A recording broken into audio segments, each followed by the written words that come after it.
이란과 한국은 오랜 우호 관계를 가지고 있음에도 불구하고 현재 유조선이 납포되어 있는 일촉즉발의 매우 좋지 않은 외교적 난관에 부딪혀 있습니다. 한국에는 계속 이런 일이 일어나고 있는데요. 중국과 미국 사이에서 사드 사태로 피해를 본 것은 한국이고, 이란 금융제재로 또 한국이 피해를 봤습니다. 하필 트럼프에서 바이든 정부로 정권 이양 시기여서 미국은 현재 이렇다 할 움직임도 보이지 않고 있습니다. 사드 사태처럼 미국이 뒷짐만 지고 있게 된다면 한국은 또 미국과 제3국 사이에 방황하게 되는 것이죠. 최정권 외교부 1차관이 이란에 직접 날아가서 이란 측 설명을 들어주고 한국의 요구를 명확히 말했다고 했습니다만, 이란에서는 원유 대금 7조 원을 언제 받을지 모르기 때문에 자칫 이 문제가 장기화될 수가 있습니다. 한국에는 테헤란로가 있고 이란에는 서울로가 있어 양국의 돈독한 관계를 오랫동안 보여주고 있습니다만, 강대국의 등 떠밀린 한국은 결국에는 자체적으로 해답을 찾아야만 하는 황당한 상황이 연출된 것입니다. 물론 큰 자금이 묶여있고 코로나로 고생하고 있는 이란 입장도 이해가 안 가는 것은 아닙니다만, 많은 이들은 최근 이란은 틈만 나면 한국 때리기를 시도하고 있고 이것이 잦아질 수 있다고 경고합니다. 특히 작년 초반에는 미국이 이란에 대한 각종 금융과 사업 제재에 더욱더 거세게 개입한 가운데 이란의 핸드폰 시장의 절반을 차지하고 있는 삼성이 판매 중지를 시작했고, 이란은 삼성에 괘씸죄를 적용해 삼성 매장 간판을 철거하는 모습을 보이기도 했습니다. 한국은 참 여러가지로 억울한 상황에 처한 것입니다. 문제는 앞으로 이렇게 한국을 중간에 인질같이 잡아두는 행태가 계속해서 발생할 수 있다는 것이고, 미국과 이란의 갈등이 쉽게 끝날 것 같이 안 보인다는 것이 한국에는 커다란 악재로 다가오는 것입니다. 그런데 항상 이렇게 한국은 국가의 위기가 올 때 기발한 아이디어가 나오며 상황을 헤쳐나갔는데요.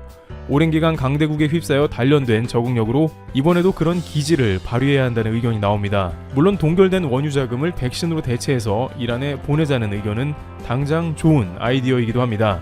하지만 중동 호르무즈 해협의 위협은 수십 년간 지속되어 왔고 앞으로 더 심해질 수도 있으며, 그 중에 한국과 같은 국가들의 희생이 반복된다면 백신 구입 대체도 미봉책에 지나지 않는다는 것입니다. 한국도 중동의 원유 의존도를 낮춘다고 하더라도 무려 70%가 넘는 원유를 중동에서 여전히 들여오기 때문에 앞으로 이에 대한 근본적인 대책을 세워야 한다는 의견이 계속해서 제기되고 있는 상황입니다.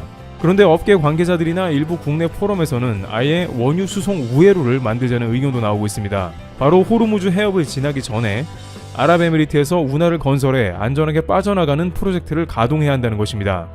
그리고 가능하다면 그러한 프로젝트의 주체가 대한민국이 돼서 아랍에미리트와 협업을 해보자는 것입니다.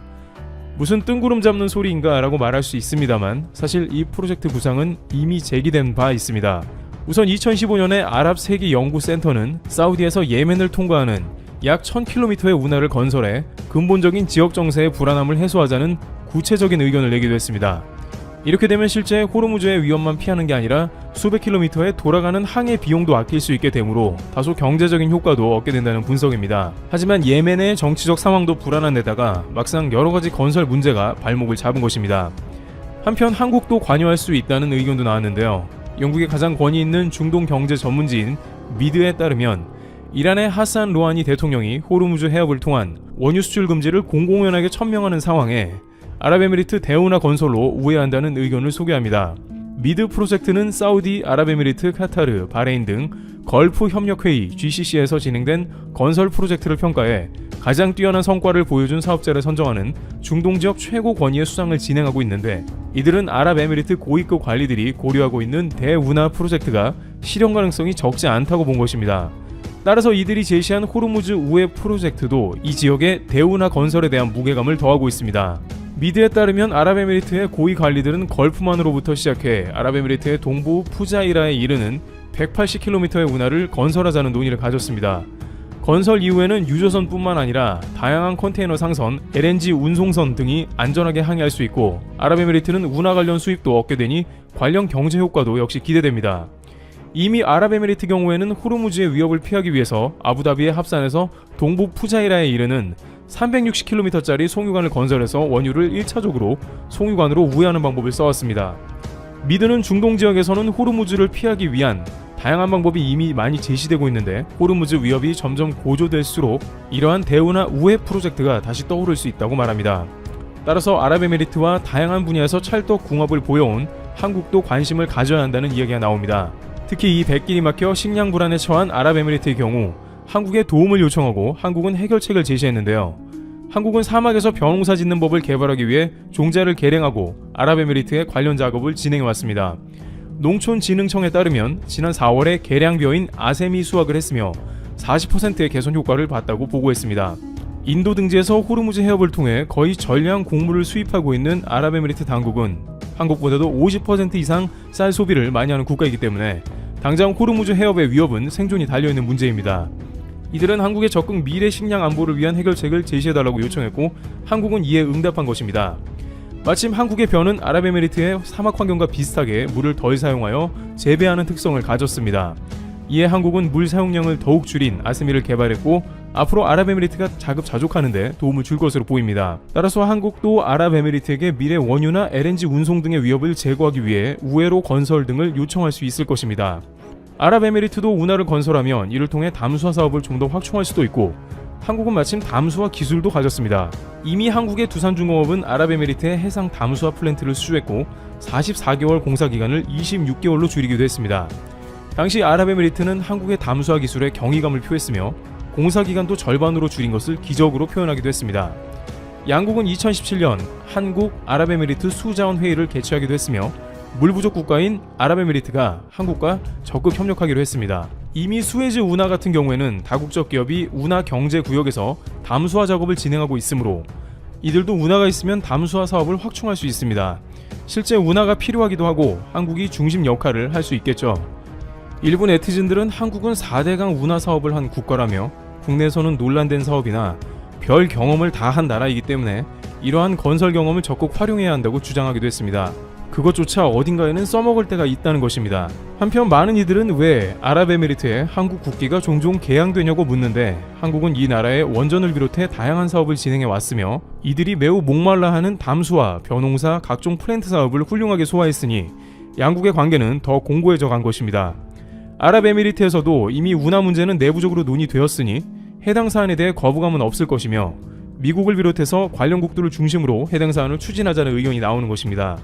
최근 일본도 유조선 관련 비슷한 상황을 겪었고 한국이나 기타 국가들은 호르무즈를 우회하는 대운하 건설 방안을 추진해야 한다는 의견에 무게를 싣습니다.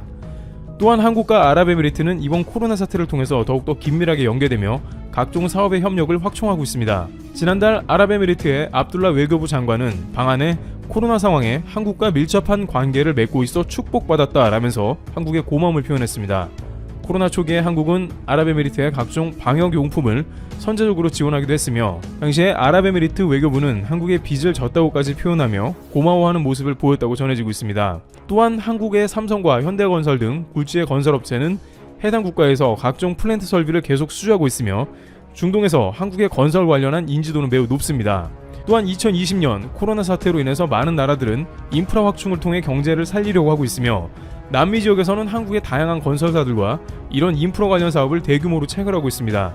따라서 이번 기회를 통해서 다자 협력을 통해 아랍에미리트의 대운하 건설 이슈가 다시 한번 떠오르게 된다면 한국은 주도적으로 나서서 다양한 국가의 협력을 이끌어내고 가능하다면 한국이 건설한다면 더욱 바람직할 것입니다. 이와 같이 한국에는 이란 관련 정치 외교적 어려움이 떠오르며 다양한 아이디어가 다방면에서 제기되고 있는 상황입니다. 많은 이들은 이러한 위기를 통해서 오히려 한국이 한 단계 발전하는 계기가 되기를 바라고 있는 것입니다. 트리블튜브 여기서 마치겠습니다. 감사합니다.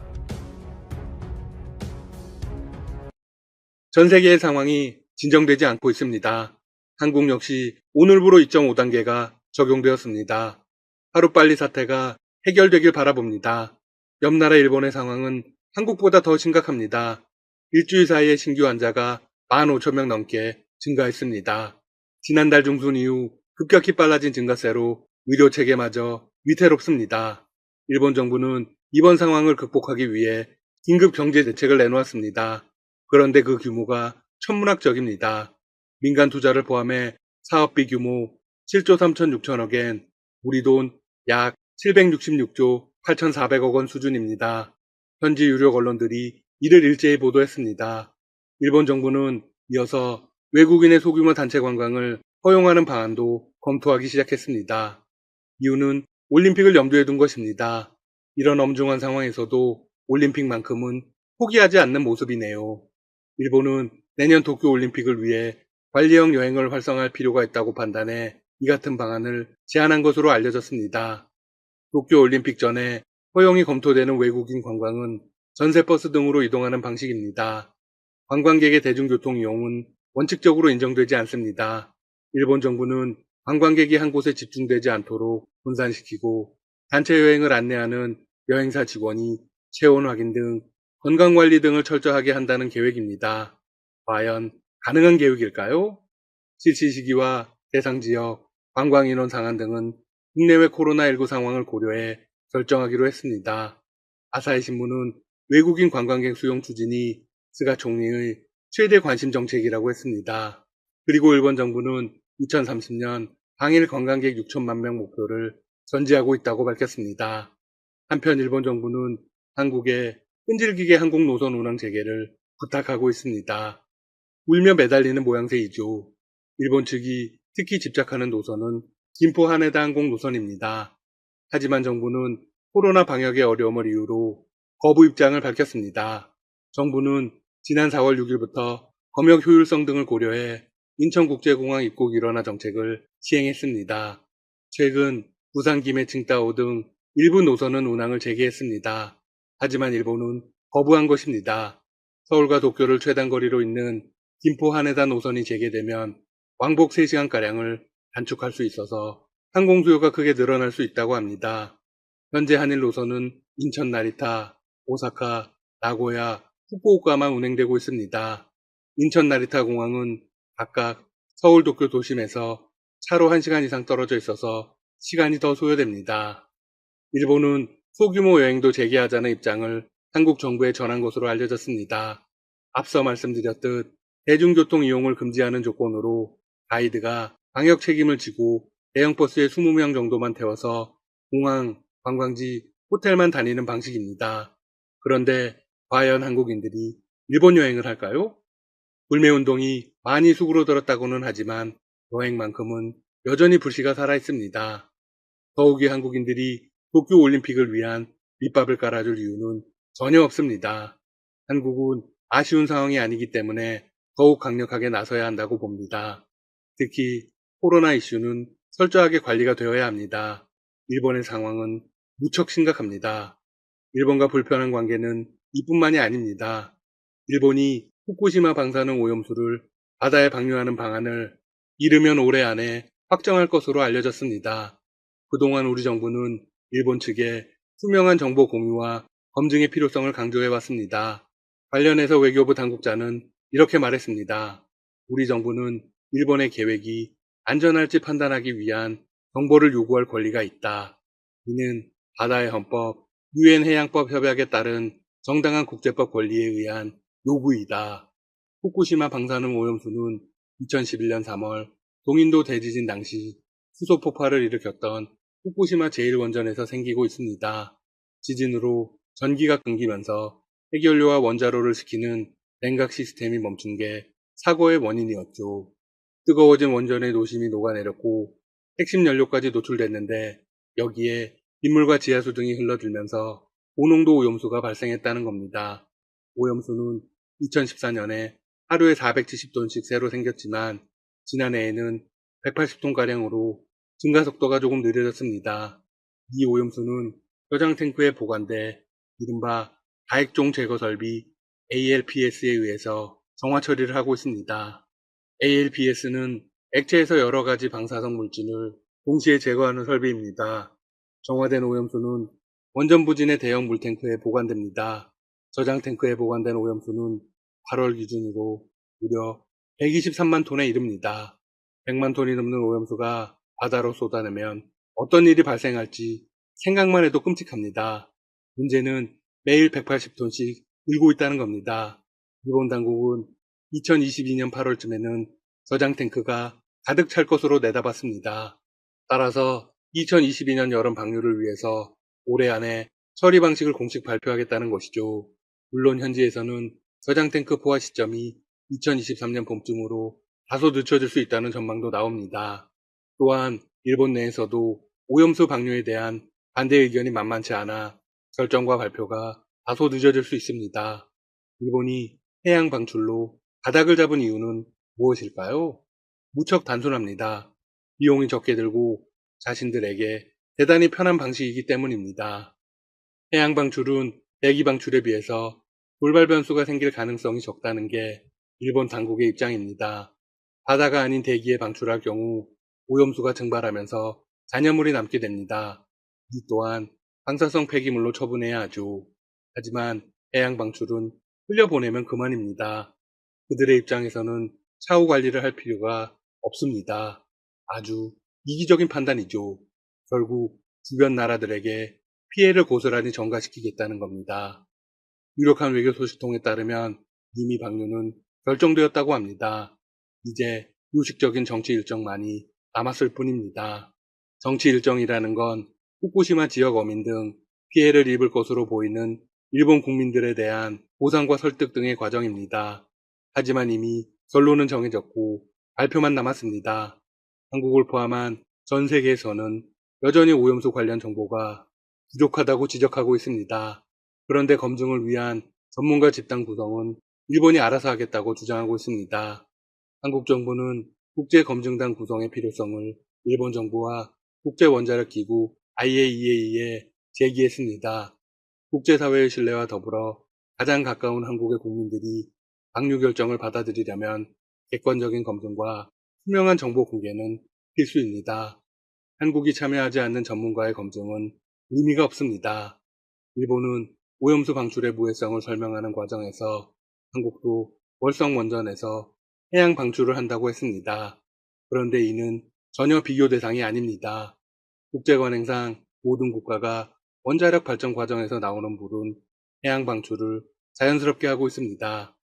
하지만 이는 정상 가동되는 원전에서 나온 것입니다. 따라서 사고 원전 오염수와 수평하게 비교하는 건 불가능하죠. 양에서도 엄청난 차이가 납니다. 해양 방출이 최종 결정되고 시기가 가까워지면 한바탕 난리가 날 것입니다.